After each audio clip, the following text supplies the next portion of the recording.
Hello, everybody. If you can hear me, please say hello.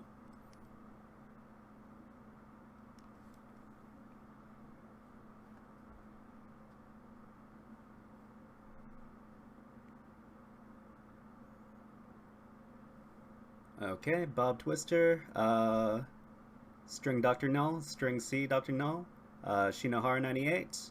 Hello. Can you hear me properly? Is my mic volume okay?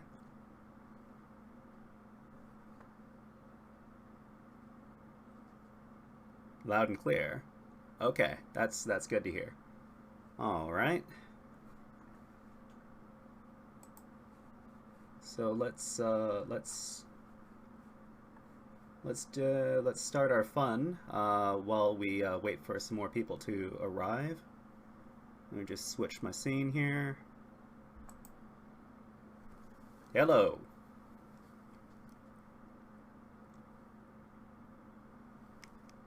I hope you guys are staying cool on this hot Vancouver day. That is, if you live around Vancouver. If not, then I hope you're staying cool wherever you are.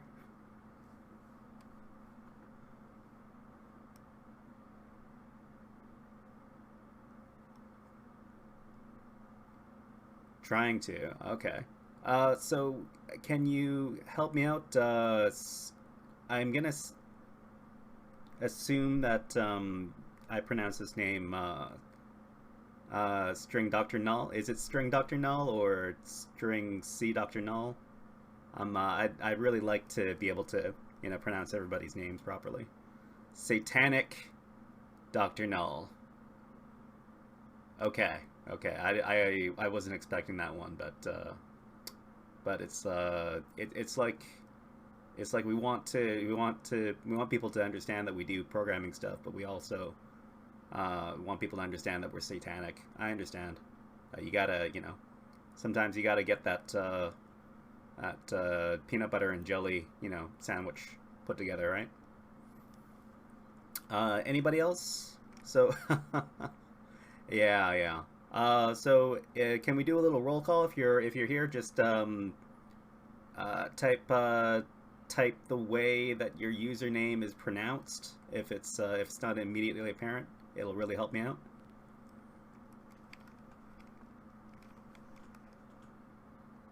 Bob Twister is Bob. That's easy enough for me. Thank you very much.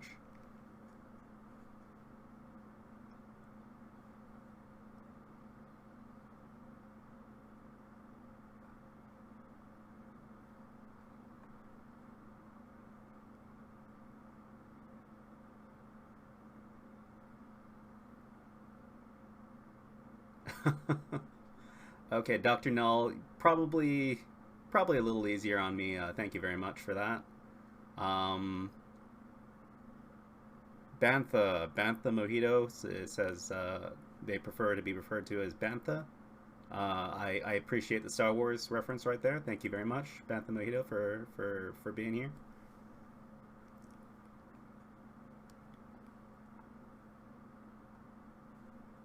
While we're waiting for everybody to filter in for the workshop, why don't we do a little bit of introduction? All right, guys. So you guys are here for a cybersecurity workshop. I'm wondering, do you guys live around the Vancouver area, or are you located in other cities and other countries?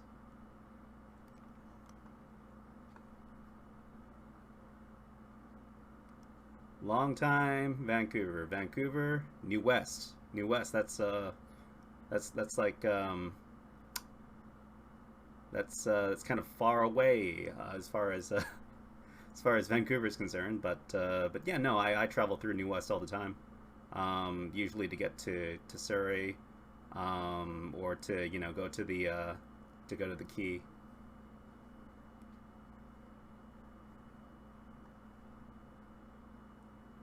And another question I have for you guys is, have you guys studied cybersecurity before? Are you employed in the cybersecurity industry, or somewhere else in the tech industry?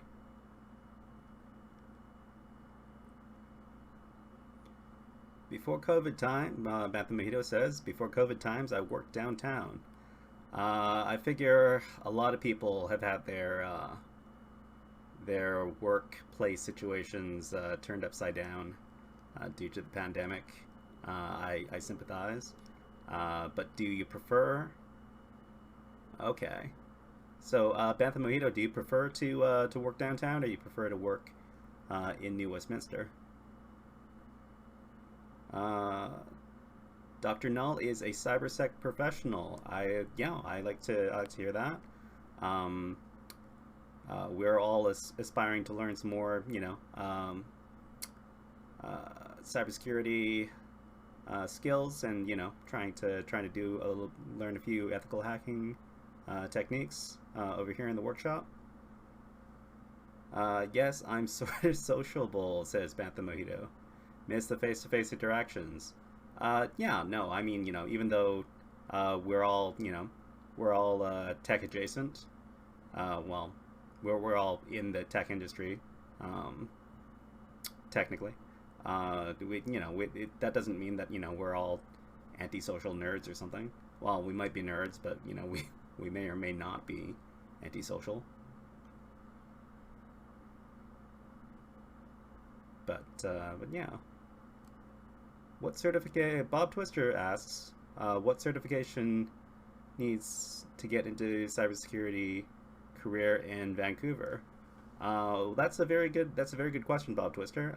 That really depends on which branch of cybersecurity you are trying to get into. If you're trying to get into um, what are called defensive cybersecurity, or blue team cybersecurity, I guess you might want to an entry position in that branch might be a security operations center or SOC analyst, and in that case you might want to get stuff like the Security Plus or the or the certified ethical hacker certifications.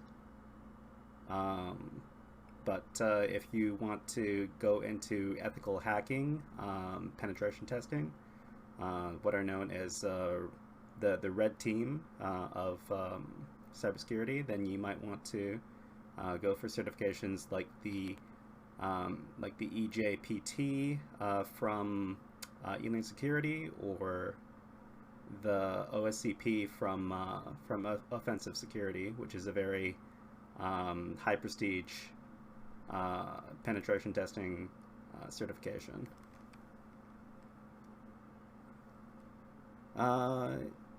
Another user, Exusito, says GSEC.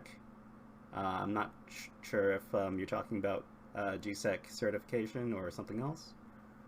Bob Twister asks, any which side is more employable?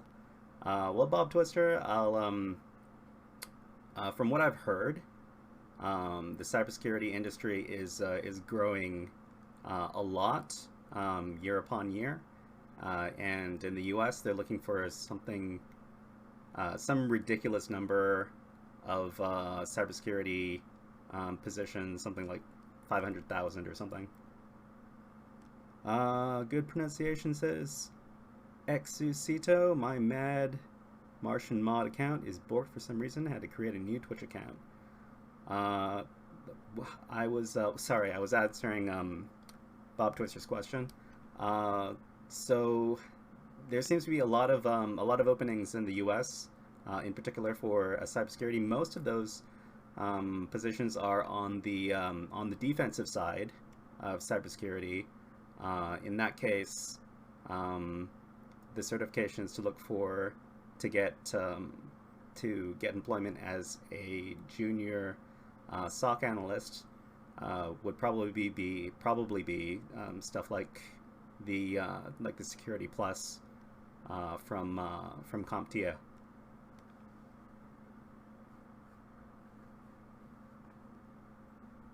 Okay, so we're gonna be starting the workshop pretty soon. Um, let's see. So to everybody, so I've already asked you guys where you guys are located and whether or not you guys are in cybersecurity right now.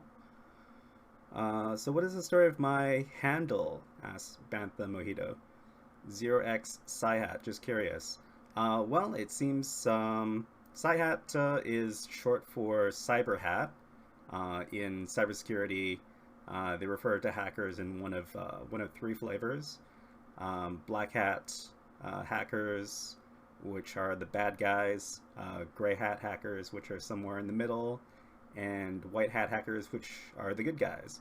My handle is Cyberhat, which just refers to one of those hats that you wear in the cybersecurity space. 0x is just a prefix that some cool tech people have decided to put in front of their names, so that to show that they're tech people, and also to make it easier to get their handle on different services and websites. Shyhat on Twitch was already taken, so I decided to make my name 0x Shyhat to make it a little easier to get my preferred name on here. Bob Twister says I should have taken the Sec Plus before it was outdated back in 2019. Bantha Mojito says I speak binary and hexadecimal. Well, I've been learning a little bit about it. I wouldn't say that I'm fluent. Bantha Mojito is referring to the fact that 0x is usually the prefix to indicate hex characters or hex addresses in memory. Thank you very much for calling that out. So we may not be getting any more people trickling in, so let's start our workshop. Let's start the workshop. We'll start the workshop with a short introduction to what we're going to be doing tonight. And to myself, I'm going to do a very ghetto PPT presentation where I just full screen this PDF file here. Dr. Null says, if you look for security certification roadmap, you get a lot of images with different paths and companies. That's absolutely true. A little bit of Google searching will absolutely tell you what kind of certifications and skills you need to get certain roles in cybersecurity. Thank you, Dr. Null. So let's talk about tonight's workshop. The Beginner's Ethical Hacking Workshop featuring TryHackMe. Let's talk about myself, about your host. My name is Kevin, but online I go by Shyhat. I am a student of ethical hacking in my second year of study, and I am largely self-taught. All the skills I've gained in cybersecurity and IT in general, I've learned mostly on my own by reading articles on the internet or watching YouTube videos. It is much more research intensive, but a lot less expensive than going to university, I'll tell you that. Let's see. Well, I'll emphasize right now that I'm still a student in cybersecurity. You're always learning new skills on the daily, otherwise you will be left behind, and that would be very unfortunate. So let's talk about today's workshop topic. We're going to be talking about password attacks, and password attacks come in two flavors. There's online and offline. Tonight we're going to be talking about online dictionary attacks. So online dictionary attacks are where we try to authenticate as a particular user by going through a dictionary, not a literal dictionary, but a list potential passwords trying to authenticate as a particular user using a big list of passwords. It uses, well, maybe I should have just read it off of this. It utilizes a program to perform continuous login attempts as a specific user. It iterates through a list of words as potential passwords. That's the dictionary in the online dictionary attack. And it is easily defeated from a defensive standpoint by implementing account lockouts after X number of failed login attempts. If you're not implementing some sort of password lockout on accounts, then that's not very good security practice. The other type of password attack is a lot harder to defend against once the attacker has gotten the password hash, and that's offline password attacks. Offline password attacks, also known as hash cracking. In this case, we're also going to be doing dictionary hash cracking attacks. But what is hash cracking? Let's talk about that for just a bit. So most passwords stored on databases, whether that be on a server or as part of a web application, they're all stored. The passwords are stored on databases as hashes, usually. They're not stored in clear text. That's just a little bit too unsafe as far as security is concerned. So the passwords are run through what is called a hashing function, which turns them into a big long string of alphanumeric characters, usually. So the passwords are stored as hashes, and offline password attacks utilize a program which iterates and hashes entries in a dictionary, a big list, and compares the hashed dictionary entry and the hash that you have for the password, and sees if the two match. And if the two match, then you've got it's cracked the hash.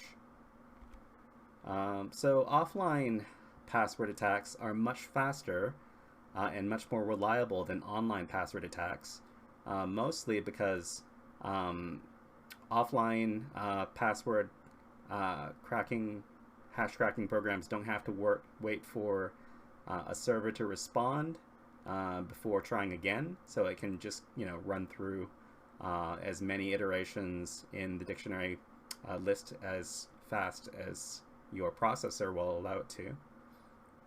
And also being offline, there's no possibility that the password hash is going to lock you out after you get it wrong in X number of times. That simply doesn't happen.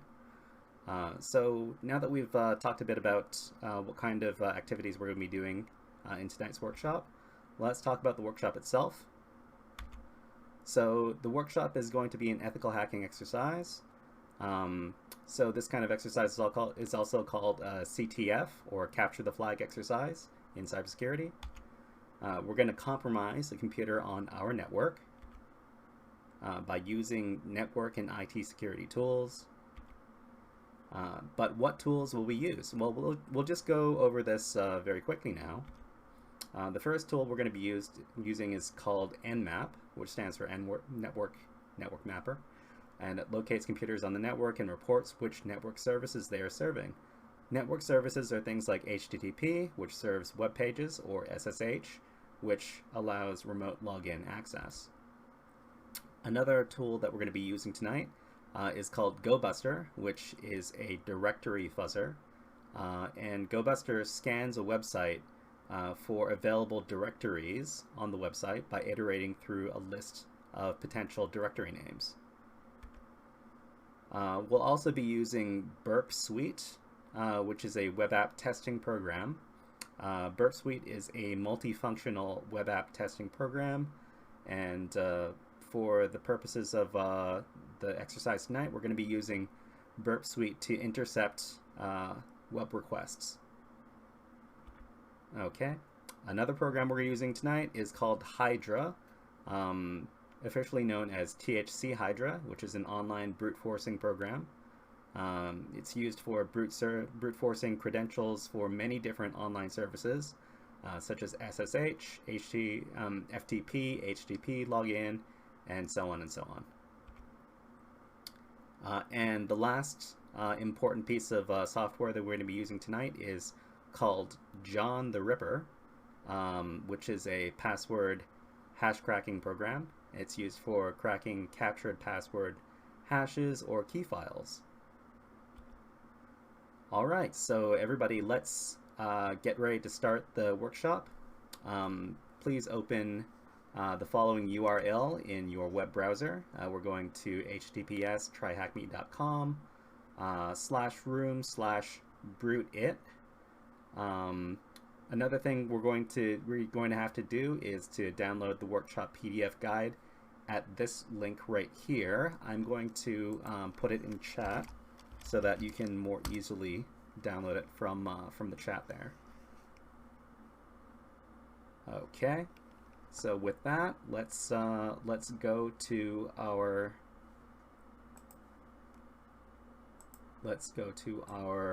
TryHackMe webpage. Okay, so here we are at the tryhackme.com /room/brute page over here. If you have arrived at this page and you're seeing exactly what I'm seeing, please type brute it in the chat now.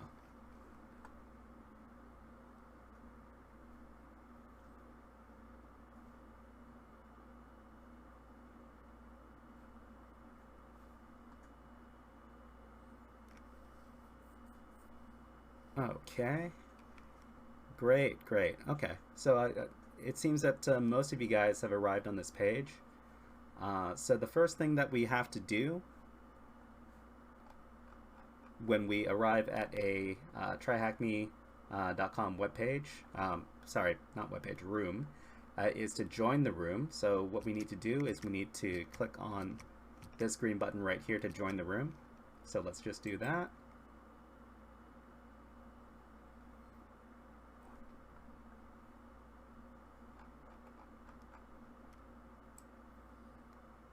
Okay, and after you've joined the room, you should be able to see this graph right here, which shows how quickly people were able to answer the questions and get points inside the room.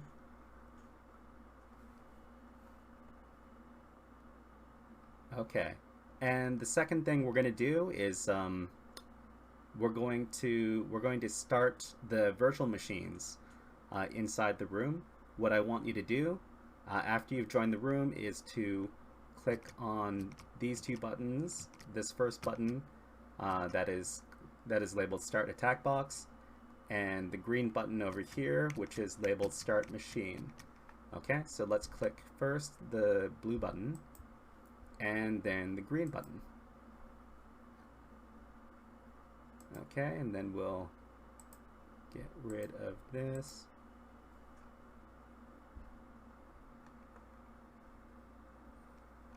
Huh, my attack box should be initializing, but I don't see it.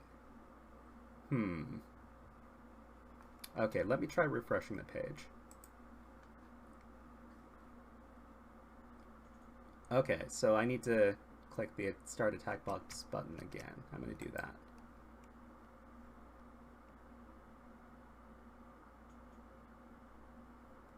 Okay, this is what I want to see.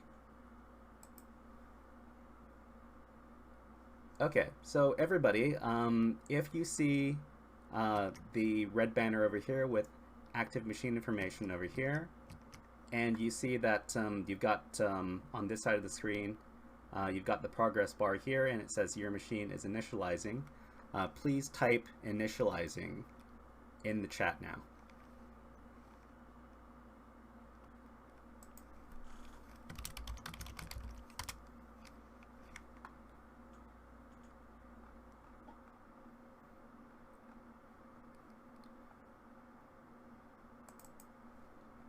Okay, so we're we've currently finished the first part of the workshop, and now we're working on the second part of the workshop. I'm going to indicate that here.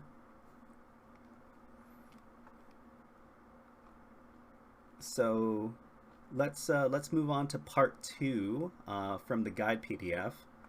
And in part 2, it says that the objective is to answer the task 1 question. So let's move over to the task 1 banner over here. It says in this box we'll learn about this and this and that. Answer the question below, deploy the machine. Okay, so let's click on completed to finish this task. I am on a streak. Awesome. Okay, so everybody, if you've successfully completed the task 1 question by clicking on the correct answer button, please type in the chat, I clicked the button.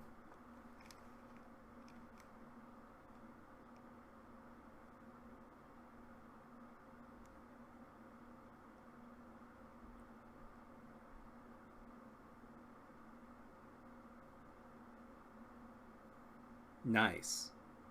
Nice, thanks guys. Okay, so we see that our attack box virtual machine over here has initialized properly because we see this screen over here. What we're going to do is we're going to dismiss this this terminal here by pressing the Enter key to close it, just like that. And we're now working on part 3 of the workshop. Let's update. Done. Okay. So in part 3, our objective is to add the target IP to attack box host file for convenience. So you see here that our active machine should have finished initializing, and we should have an IP address for our active machine over here. For me, it's 10.10.246.225, but for you, it's probably something different. We're going to be using this IP address a lot during the exercise, but we don't want to keep on typing this number in. It's kind of inconvenient. So what we're going to do is we're going to save this as an entry in our host file on our attack box. What I want you to do is open up a terminal with this shortcut here or this shortcut here, and then we're going to create a new entry in our host file with the following command.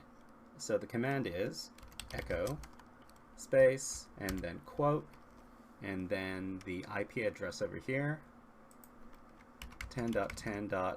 whatever your IP address is, and then space brute it.thm, and then quote space and then double greater than space slash etc slash hosts, like this. Okay, so we press enter, and then we're going to see if it successfully recorded the entry with the cat command to read the file, cat space slash etc slash hosts, like this. And it should be, you should see your entry for brute.thm at the bottom here, and this number should match the active machine information over here. Oh, you guys can't see that. But trust me, there's an IP address over there. Okay, so guys, if you have this output after doing the cat slash etc slash host command, something similar to what's over here, please type host in the chat now.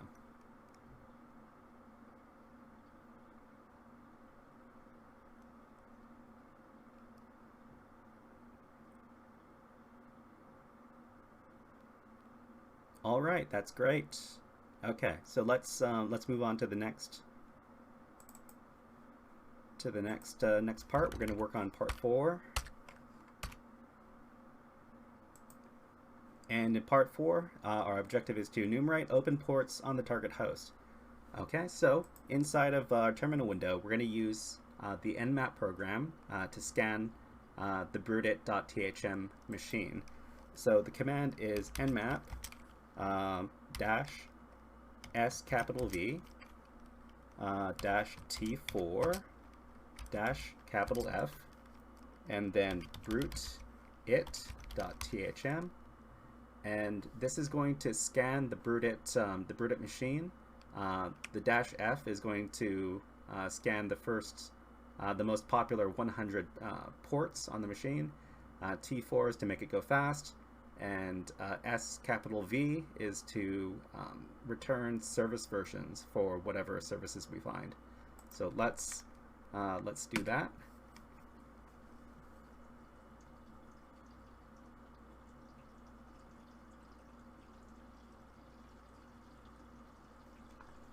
And we see that there are 2 ports open on the machine.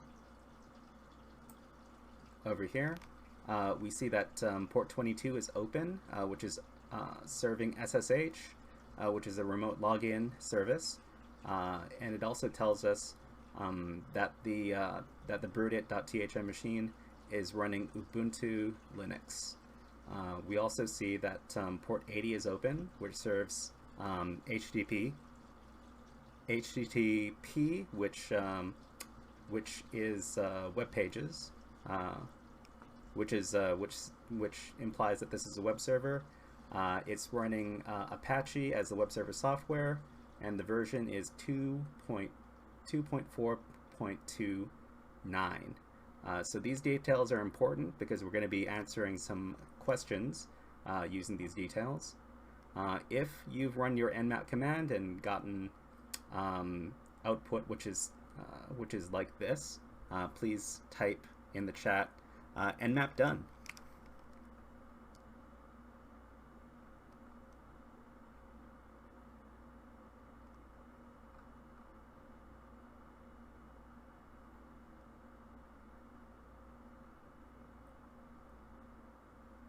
All right, thanks guys.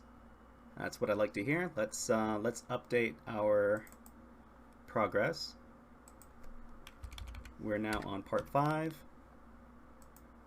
And in part 5, our objective is to enumerate the web server directories. We know that there is that this is a web server, and that there's a website out there on at broodit.thm. We're going to use a program called gobuster to determine which directories are available on the website. So the gobuster command is gobuster space dir for directory mode, -t space 20 to make it go fast, which we like, and then -u to specify which URL it's going to scan, which is broodit.thm, space -w to give it a word list for potential directories. In this case, we're going to use //dir/list/directory-list-2.3-medium.txt. Okay, that's a bit of a mouthful, but just go slow and make sure you're not making any typos like I am over here. Direbuster, not quite. So this should be it right here, and then we press enter to have it scan, and immediately it finds what we're looking for. There seems to be an admin directory on the web server, which is probably some sort of admin login page. Okay, so guys, if you use gobuster to enumerate that we have the admin directory available, please type in chat gobuster.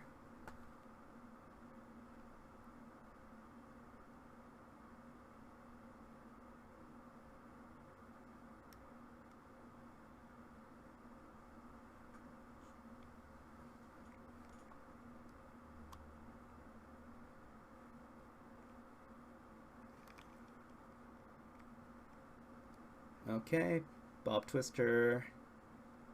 Bob Twister is done. Bantha Mojito is done.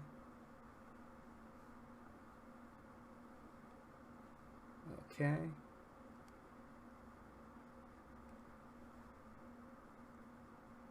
Shinohara98 is done.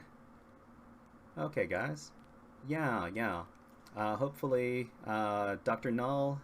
Hopefully, you're done too. Oh wait, you. I didn't see your message in chat. Sorry, Dr. Null. So yeah, Nmap done.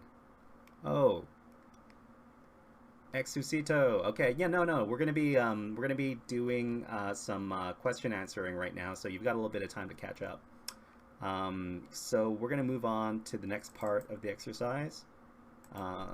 This is part 6, and in part 6 we're gonna be answering the task 2 questions.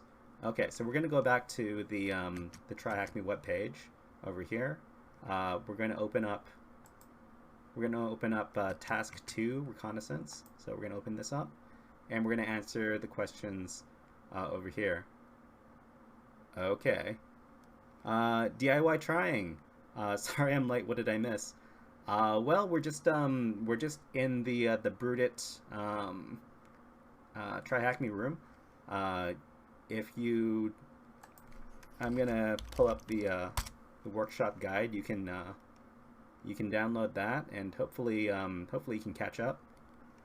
Otherwise, you're free to hang out. But yeah, let's answer these task 2 questions.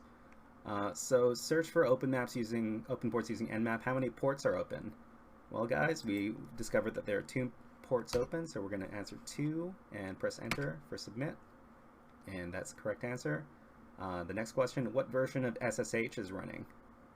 So the Nmap command with the tac S capital V tells us. So open SSH, was it? Yeah. So our OpenSSH version is 7.6 P1. So let's oh, it's also looking for OpenSSH.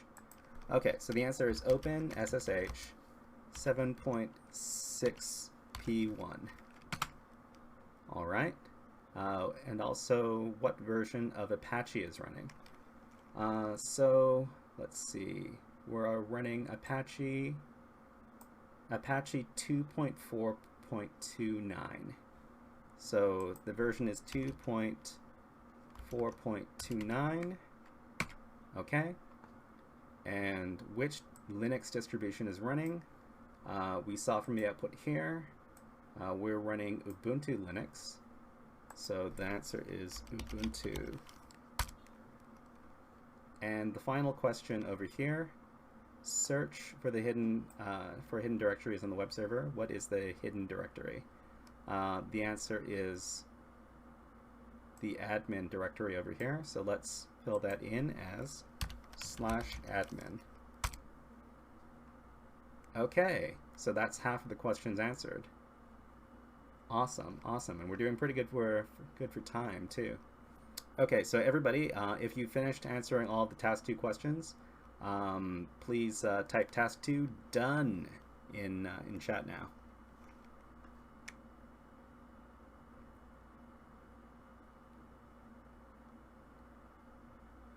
Bantha Mojito says, I must have a different VM. I have 6 ports open and not Apache. Not, that's strange. But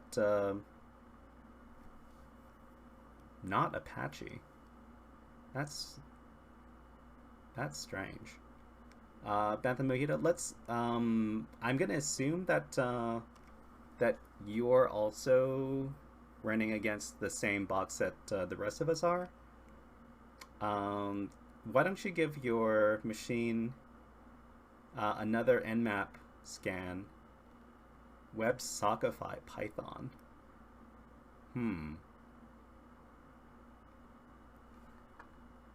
Why don't you run your Nmap command again, and just double check that that output, okay? But for the rest of us, we're gonna move on to the next step in the workshop. So let's update our progress from 6 to 7.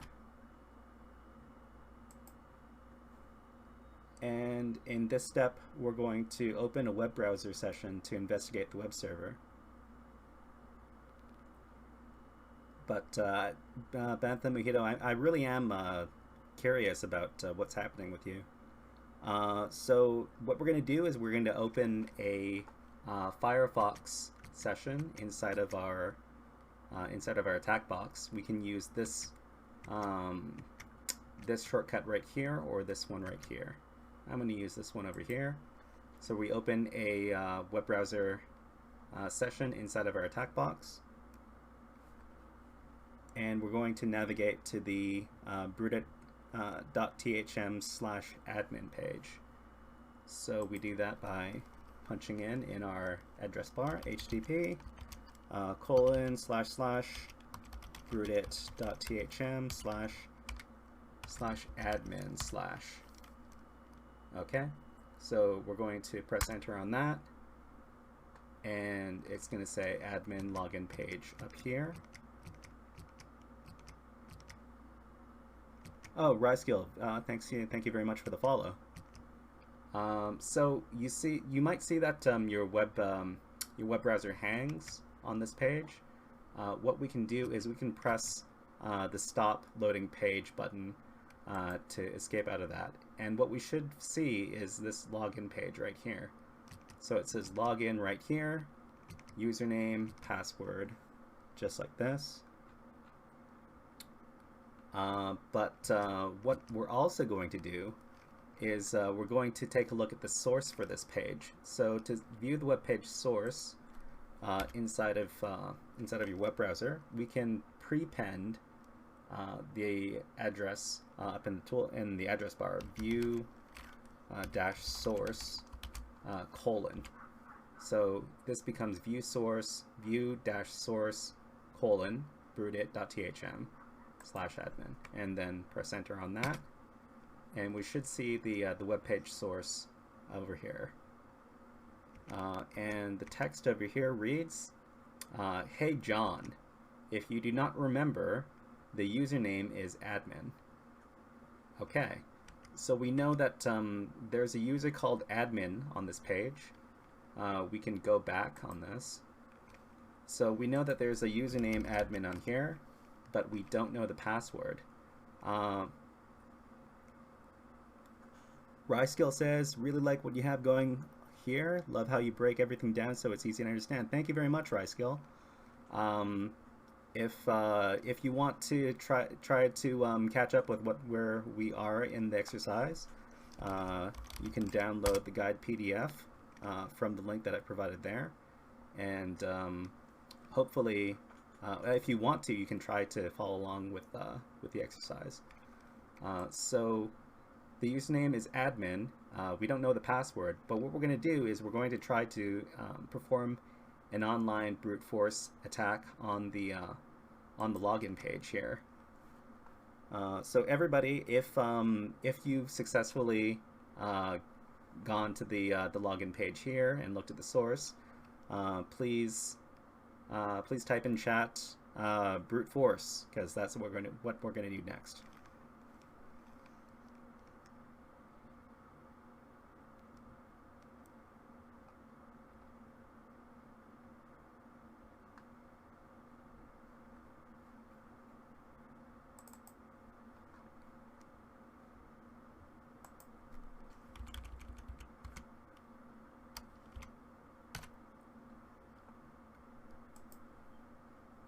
Okay, guys.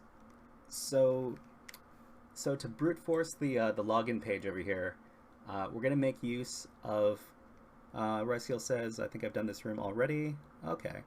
Oh, thanks, Ryskill. Thanks. So Bantha Mojito says, "From I get 4:05. I'm gonna try leaving the room and coming back. I'll watch you guys in the meantime." Yeah, Bantha Mojito. I hope resetting the don't reset your attack box. You can reload the page, terminate the machine, and then start the machine back up. If you terminate the attack box, you won't be able to start it back up again. So for the rest of us, we're going to activate the web proxy in Firefox. We're going to be using a program called Burp Suite to intercept web traffic. But first, we're going to need to turn on our proxy in Firefox. And what we're going to do is we're going to use an add-on in Firefox called Foxy Proxy over here. What we do is we click on this, and then we toggle it over to the entry for burp. And what this does is it enables a web proxy, a web proxy inside of the Firefox browser. So click on this, burp, okay, and then we're going to click on the Foxy Proxy icon again to close this. Okay. So guys, if you've turned on your Foxy Proxy add-on by clicking this, please type Foxy Proxy in the chat now, and then we can move on. Sorry guys, it was dinner. Foxy Proxy, good, good, good. Okay guys, so we're going to move on to part 9. And in part 9, we're simply going to turn on our Burp Suite program. So the Burp Suite program, we're going to minimize our web page over here. The Burp Suite program in the attack box can be accessed from up in the corner, and then we go to the other category, and then we go to Burp Suite Community Edition, which is right here. So it's Applications, Other, Burp Suite Community Edition. So just click on that, and it should start up.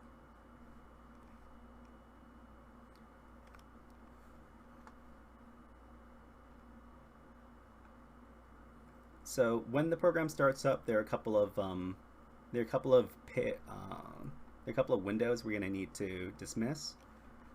So when you see the Community Edition window pop up here, we're going to click on Next over here. So click Next, and then on the next window, click Start Burp.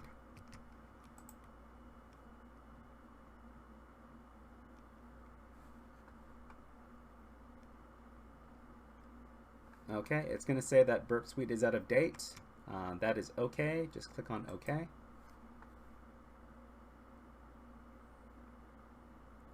Okay, so everybody, if you've successfully started up the Burp Suite program, please type Burp Suite in the chat now.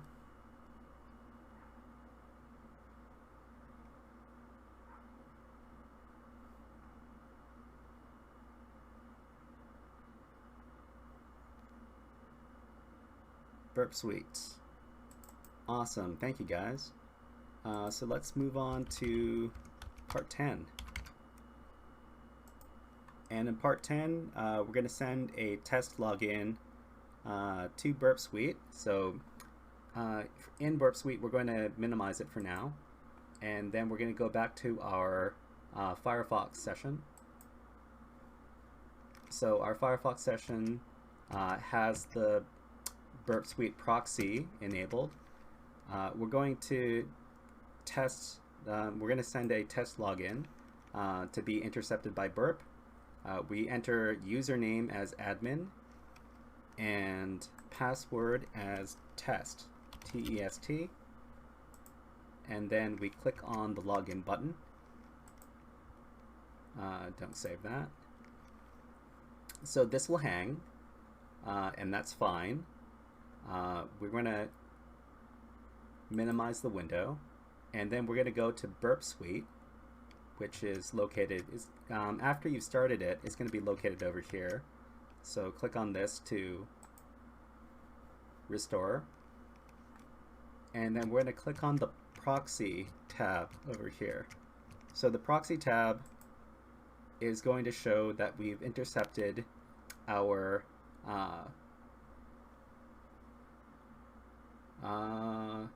get success.txt. No, this is not it. Okay, so if you see get success.txt, please click on forward and click on forward again and again and again. And this is not what we're looking for either.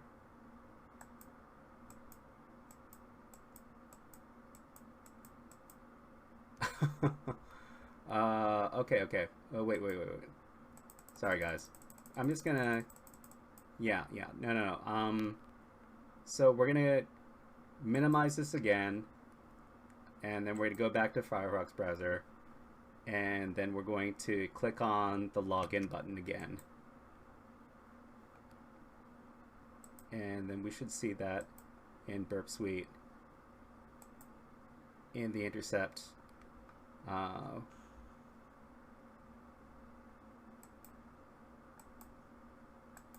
Okay, we're going to keep on pressing forward.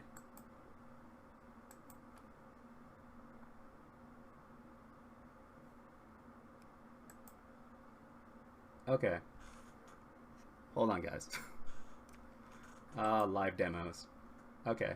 We're going to go back to Firefox, and then we're going to stop this. And then we're going to stop this, reload the page, resend, and then we're going to do admin, and then password as test, and then we're going to try to log in again. Okay, and then we're going to minimize this. We're going to go back to Burp Suite, and we're going to keep on. So if get success, we're going to keep on forwarding, but we're going to stop when we say a post request instead of a get request. So forward, post. Okay, so this is what we're looking for. So when we see this post request over here, we're going to right click, and then we're going to choose send to intruder. No, not intruder. We're going to do send to repeater. So send to repeater, click on that. And then we should see that the repeater tab is now, it lights up for a second. And then we click on the repeater tab. Okay. So we see the request here. And we see that our post request here. And we're going to send it. So click on send. Okay, and we're gonna make these two windows roughly equal. Okay, so to brute force the, was this all that we were gonna do in this part? Thanks for sticking it out with me while I debug my my method over here. So guys, if you have this information here, the post information here, and the response over here, if you've followed me to get to this point, please type post in the chat now, P-O-S-T. It's getting hot in this room because I can't run my fan. It's gonna interfere with the recording. Thanks for sticking it with me, guys.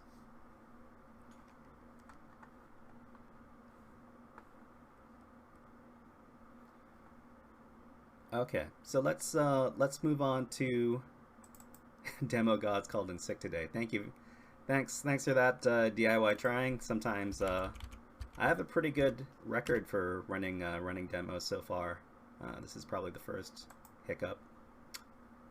So we're working on part 11 now, and in part 11 we close Burp Suite and deactivate the Foxy proxy in Firefox. So guys, the information that we need from Burp Suite is that we're sending a post request to the /admin/ directory. Our parameters are this right here: user equals admin and pass equals test. We're going to be using that in our online brute force attack. And we also need the response from the server when we get a incorrect login, which is username or password invalid. Okay, so we're gonna remember all this. It's also in the guide PDF, so we don't need to remember it. We're going to close Burp Suite because we've got this information. We close it and we confirm. And then inside of Firefox, we're going to shut down our Foxy Proxy, our web browser proxy by clicking on Turn Off, use Firefox settings, just like this. And we should see that the Foxy Proxy icon looks like this now. Okay, so guys, if you've successfully closed down Burp Suite and deactivated the Foxy Proxy in Firefox, in chat, please type "shut it down."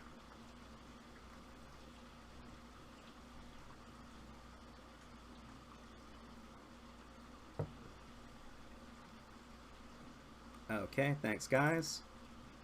Let's move on to part 12. Okay, we've got 27 minutes left in the exercise. I think we can do this. Okay, so part 12, we're going to actually do our brute force attack. So what we're going to do is we're going to minimize Firefox, and in the terminal we're going to give a very long hydra command. So if you remember, hydra is the online brute force attack tool. The command is going to be hydra, and then -L for username. In this case, it's going to be admin. And then the next parameter is -P for password list.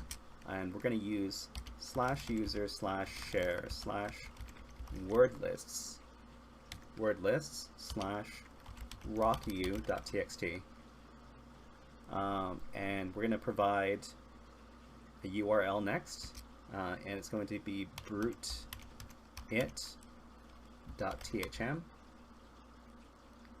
And we're going to give the method, which is HTTP post form, so HTTP -post -form, and then space, and then quote, and then the directory of the directory path to the web page we're going to brute force, which is /admin/, and then we're going to colon to give the next parameter, which is the parameters for the post request, which is user equals, and then caret,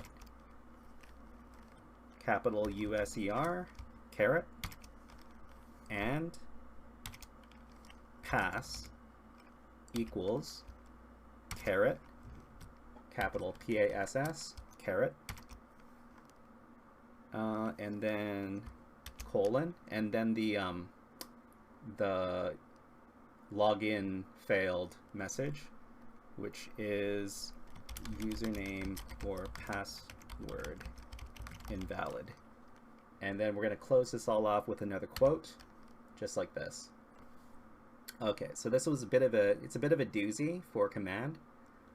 So before we send this off, we're going to check it for spelling errors, typos. Okay, so brutit.thm, HTTP post form, admin, user equals this user, and pass equals pass, username or password invalid. Okay, it looks good from my end, so we're going to fire this off, and then it's going to say, and then Hydra is going to say that it's starting up.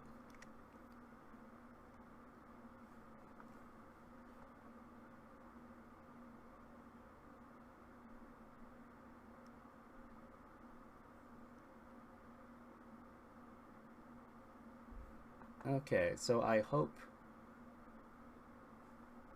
let's see, So we still have 23 minutes on our active machine. Let's hope that Hydra came back. Thank you. Thank you for not being super slow, Hydra. Okay. So we ran the Hydra program, and we gave it all the right parameters to log into the web form. So after brute forcing the admin login page, it's come back and said that the login username is admin and the password is Xavier, just like this. All right, guys. If you manage to successfully brute force the login page with Hydra, please type Hydra forever in chat now.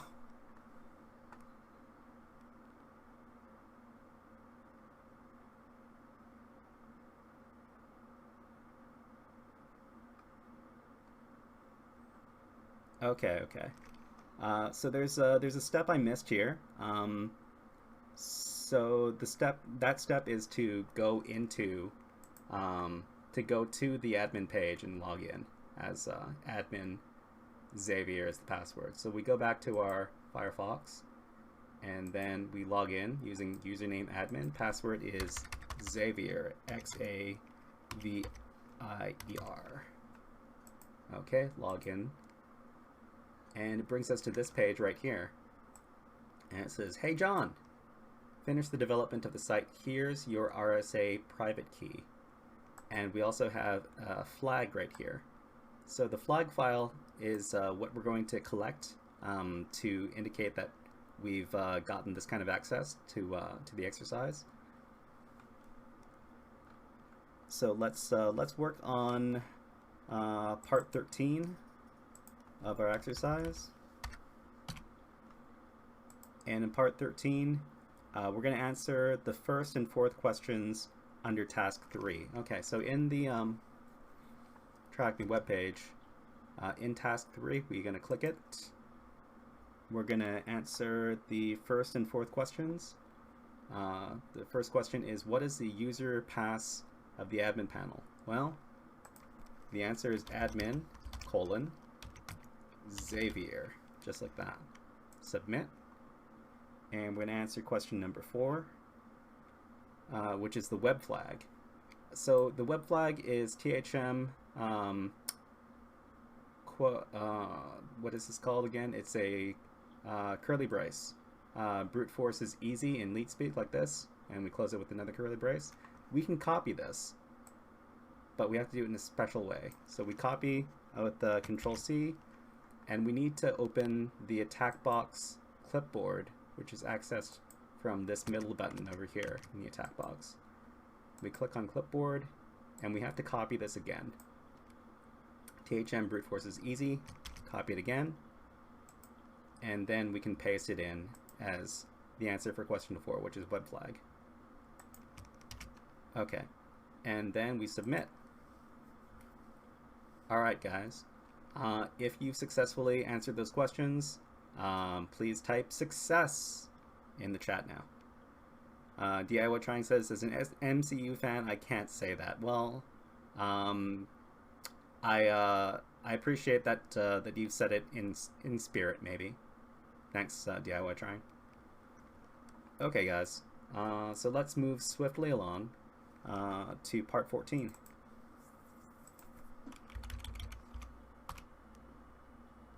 And in part 14, we're going to download the SSH key. Okay, so we see here that there is a link to an RSA private key over here. We're going to click on that, and this is an RSA private key, which can be used instead of a password when you log in to a computer system using SSH. So this is a great find. What we're going to do is we're going to save this to our attack box system by right-clicking on the page, and then we do Save Page As over here. Save Page As. We click on Home to put it in our home directory. So Home, which is root, Home, and then we click on Save to save the file. Okay, so after that's saved, we should be able to go back to our terminal here, and we do ls to list the contents of the directory, and we should see that ID RSA, which is the SSH key, should be in our root directory here. We can also double make sure with the cat ID _ RSA. Okay, guys, if you have successfully saved the ID RSA key to your attack box, please type SSH key in the chat now.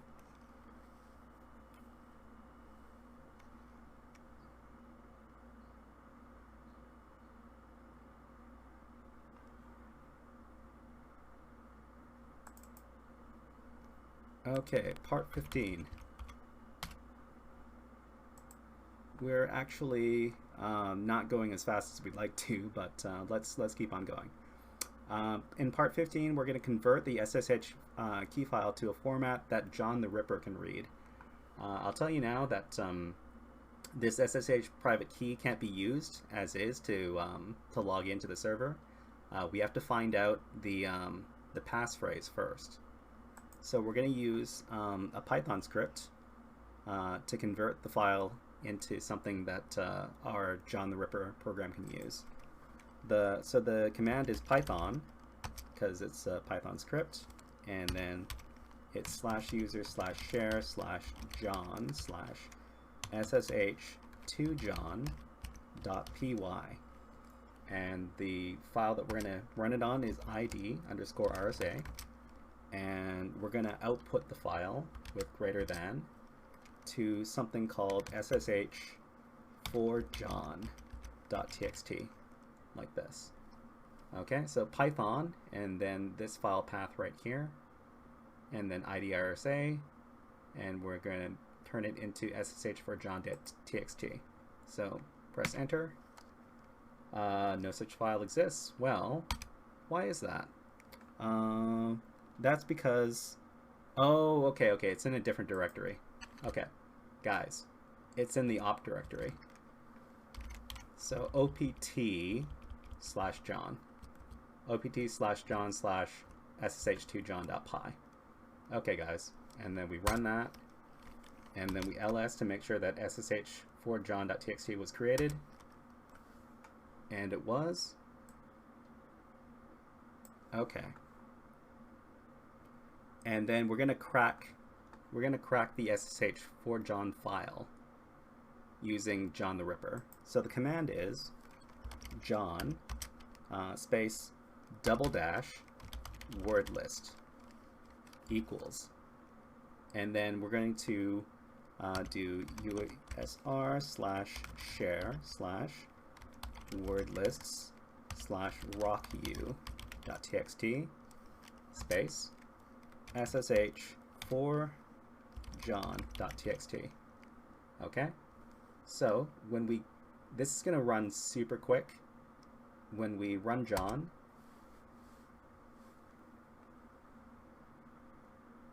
because we've already converted the file to a format that John can read, so John has cracked the IDRSA file passphrase, and it turns out that it is this right here, rock in roll. Okay, so guys, if you've successfully used John to crack the IDRSA passphrase, please type rock and roll in chat now.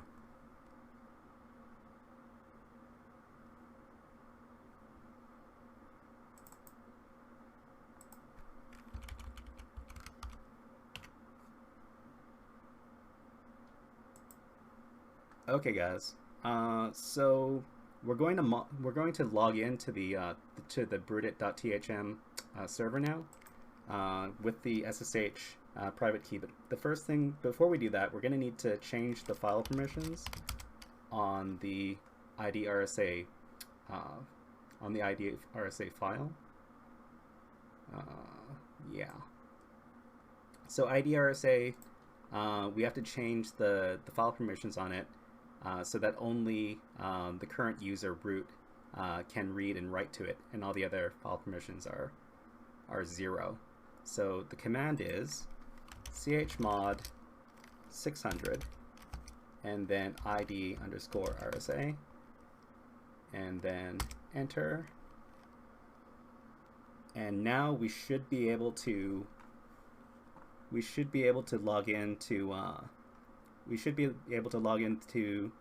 the server as the John user. If you remember, John was referred to in the on the web page. So to log into the server, it's going to be SSH -I and then ID_RSA to specify the file, and then John at rootit.thm, just like this.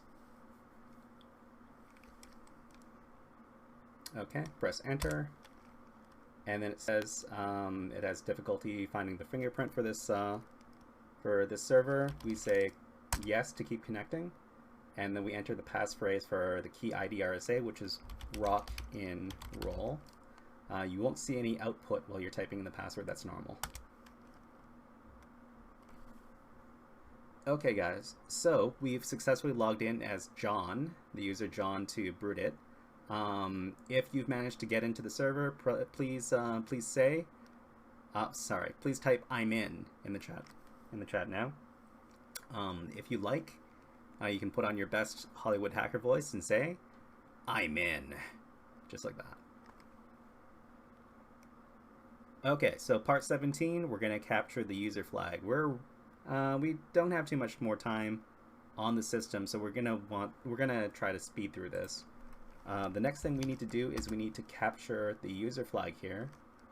Let me update my workshop progress. Okay, so to capture the user flag, we're gonna do cat user.txt. That gives us the flag. It's THM, a password is not a barrier. Okay, we can copy that with Control-Shift-C, and then we're going to go to our clipboard, and we're going to copy that, and then we're going to submit it as the answer for user.txt over here on this on the web page. We paste it in, submit, and we're also going to answer this question here too. Crack the RSA key that you found. What is John's private key passphrase? If you remember, it's rock in roll. Rock in roll. Submit. Okay. Great.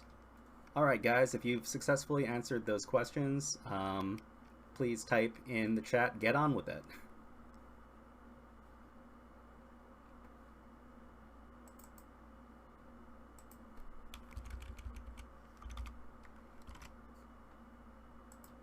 Thanks, guys. All right, so we're gonna find, in part 19, we're gonna find a way to elevate our privileges on the system. So we're gonna enumerate the John user's sudo privileges on the system with the following command. That command is sudo -l, which is gonna tell us whether or not John can run any super user commands. So it says that John can run bin cat as super user, so that he can run sudo cat.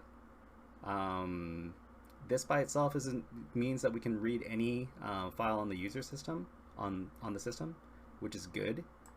In this case, we're going to use it to capture the root user hash in the shadow file. So guys, we're going to move on to part 20 now, and in part 20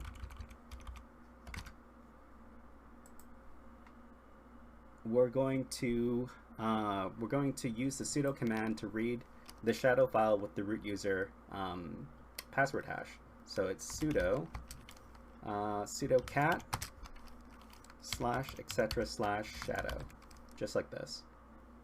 And Normally we can't read this, but because we're using the sudo command, we can.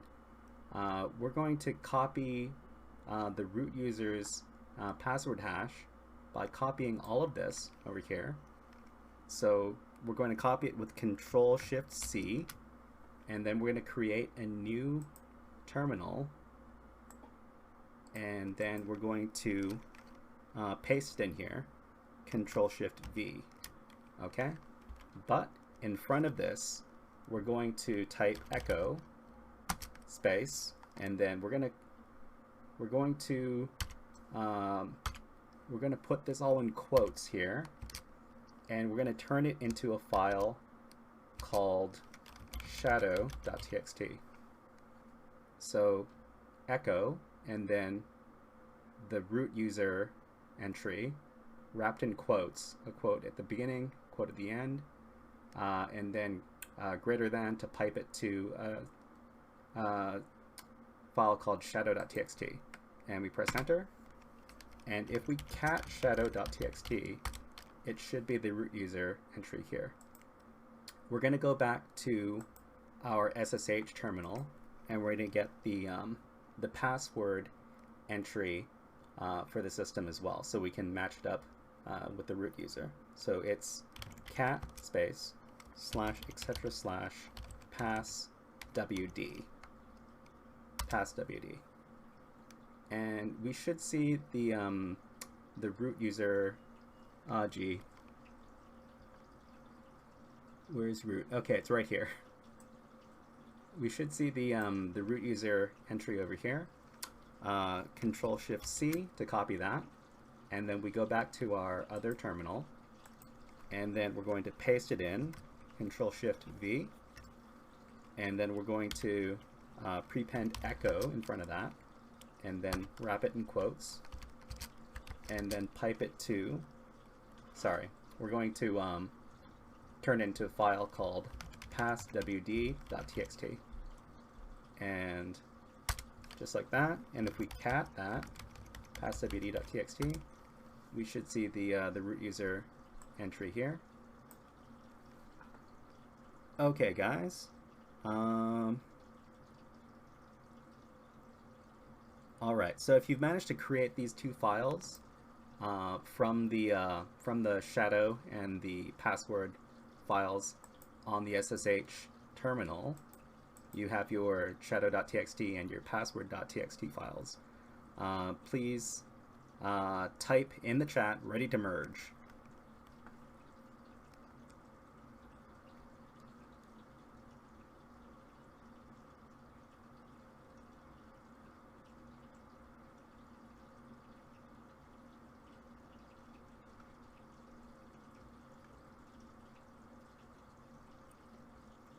Okay. All right, guys. So it's coming down to the wire. We have 5 minutes left. Let's try to get this done. We're gonna try to crack the root user hash of the rooted system using John the Ripper, but we need to merge the shadow and the password files together.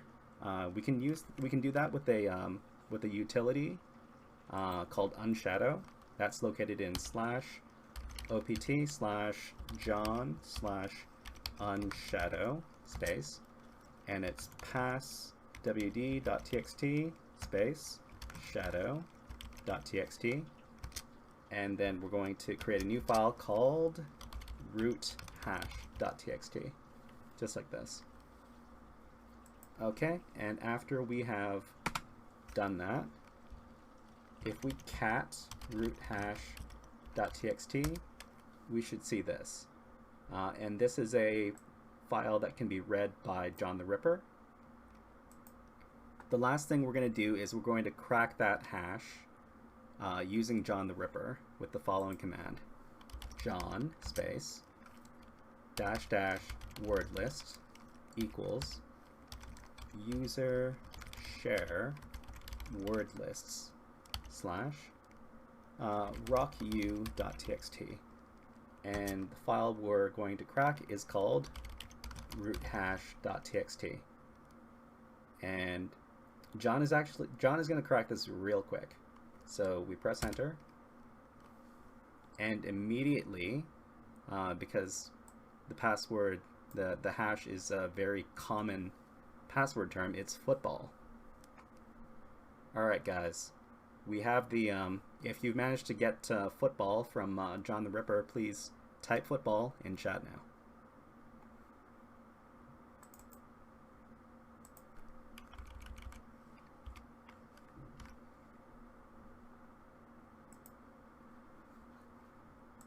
Okay, Satanic Dr. Null, thanks for you know, showing you're still here. Thank you. All right, so let's so football is the root user password. So let's go back to the SSH terminal and switch users to root. So the command is just su. Su by itself defaults to switching users to root, and it's going to ask for a password. The password is football. Football. So we are now root at root_it. All right, guys, if you are root, please type I am root in chat now.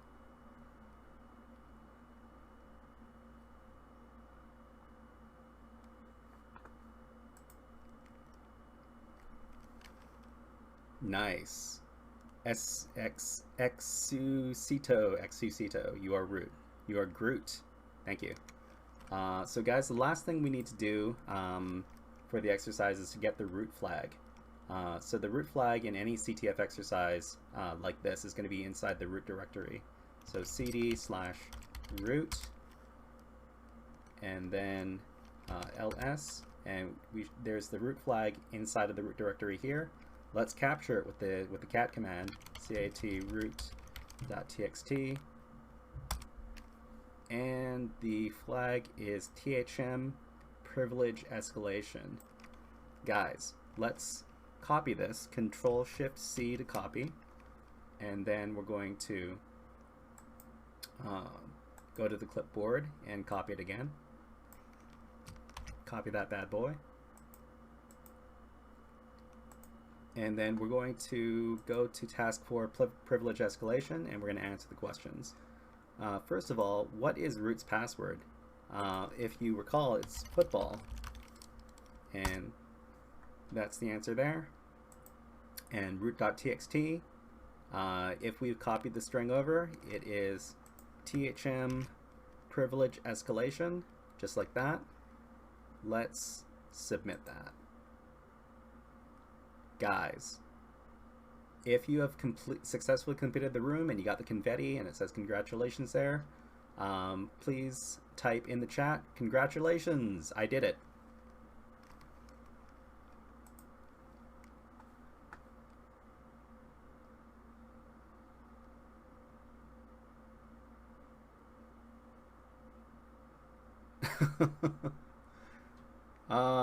You missed the last one. Bob Twister. We have a few seconds. Maybe we can help you out. Bob Twister. What expired machine? Bob Twister, how can we help you get the last question?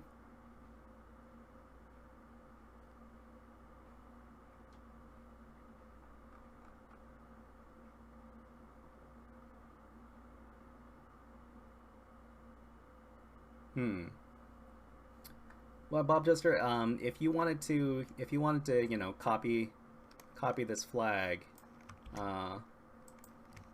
and use it in the TryHackMe room, you know, I'm not gonna tell anybody that you know, I'm not gonna tell anybody. So you can go ahead and use that.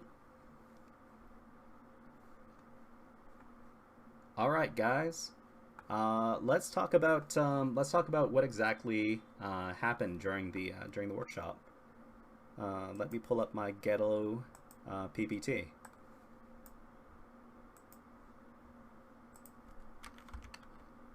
Okay, so in summary, so we scanned the target computer for open services, and we investigated the target's website and found it hosted an admin login page with weak credentials. We did the online password brute force attack, and captured an SSH key and cracked it, enabling SSH login. And then we captured and cracked the system root user hash, enabling root access to the server. So we did a lot of cracking using THC Hydra as well as John the Ripper. So guys, yeah, how do you feel about that? So our questions. So where do I continue from here? Where can I find more educational resources?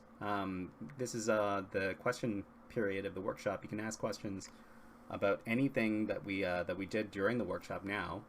But first of all, let's give the creator of this TryHackMe room some love, and let's upload it. So what we can do inside, we're going to terminate this. So in the Broodit machine, I'm covering this up. Let me turn off my webcam for a second. Okay, so in the Broodit page, we can see that there is the upvote and downvote buttons over here. So let's show some appreciation for the creator of this room and give this an upvote, just like that. Thanks, guys. Turn on my webcam again. Okay. So what do I want to do? Okay, we're going to go back to our summary. Oh, which is here. So we uploaded the TryHackMe room. Thank you very much, guys. If you enjoyed this this workshop and you're not already following this Twitch channel, if you could give it a little follow. It's located on the lower right portion of the stream window. That would be very much appreciated. Thank you. Right now, I guess I'll take this opportunity to shout out the people who have followed my Twitch channel in the last little while. Thank you very much to Lucky Lonnie.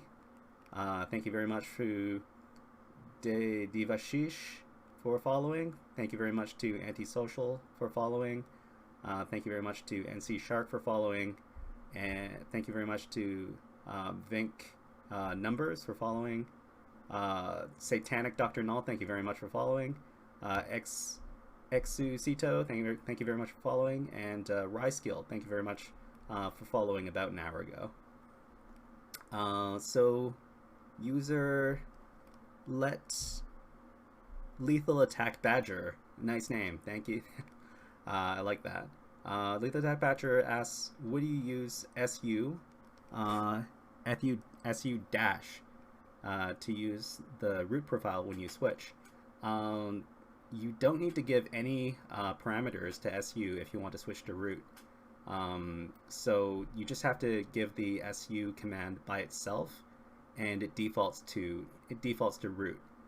To try to switch users to any other user, you have to give the SU command a parameter. So I hope that answers that question for you. If you guys have any other questions, you can ask them now. I'm going to take this opportunity to give a shout out to DC604, the DC604 Cybersecurity group.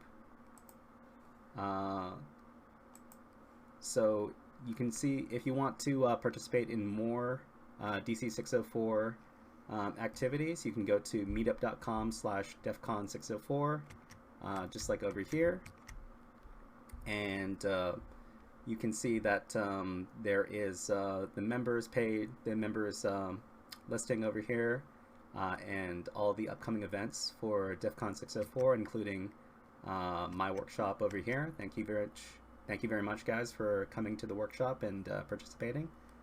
I love running these workshops, and I love teaching you guys. If there are no other questions, I guess we'll be wrapping up the workshop.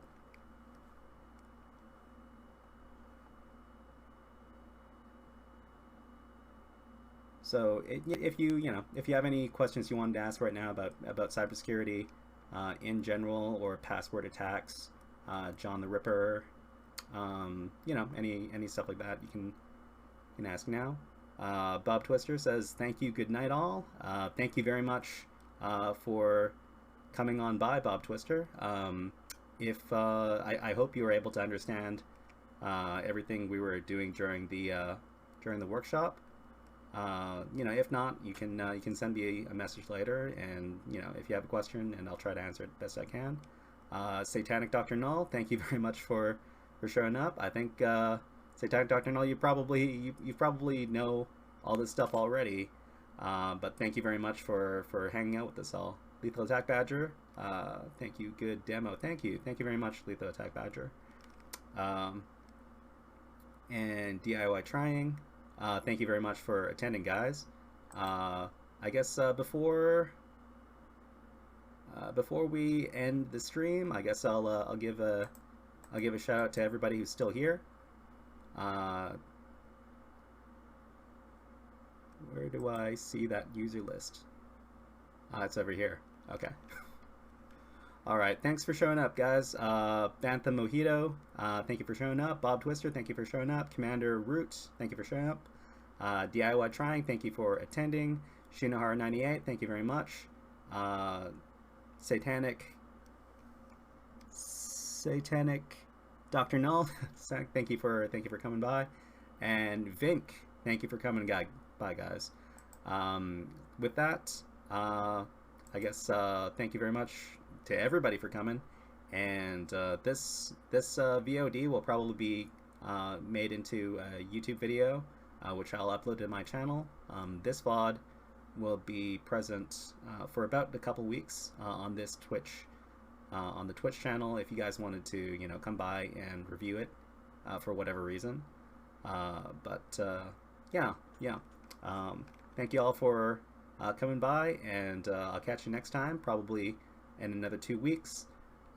If you have suggestions for topics that you want me to cover in a future workshop, you can contact me on Twitter. I'll leave my Twitter credentials over here. It's 0x Shyhat. You can message me there if you have a suggestion for